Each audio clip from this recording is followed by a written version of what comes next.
मसीह यस्सु के ज़िंदा जलाली और बहुत ही बाबरकत नाम में मैं पास मरियम बहादुर आज एक बार फिर एक खूबसूरत लफ्ज़ के साथ आपके सामने इस बात को शेयर करूंगी, और वो लफ्ज़ है बिलीव। बिलीव्स मीन ईमान।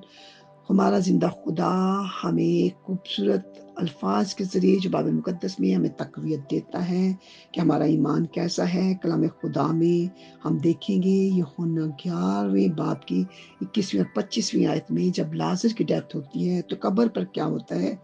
मर्था ने यस्सु से कहा, ऐ खुदावंद, अगर तू यहाँ होता तो मेरा भाई ना मरता।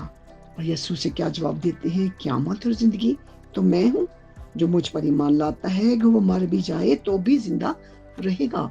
और उसका रिजल्ट क्या होता है, खुदावंद यीशु मसीह 4 दिन के मुर्दा लाजर को जिंदा कर देता है। जबकि मर्ता और मरियम सोचती है कि अब कुछ नहीं हो सकता, हमारा भाई तो मर चुका है और 3 दिन से ज्यादा उसको हो चुके हैं, 3 दिन के बाद का मुर्दा जिंदा नहीं हो सकता। मगर जब यीशु उसे बताता है कि everything is possible if you believe, God is bigger than your problems, then everything is possible.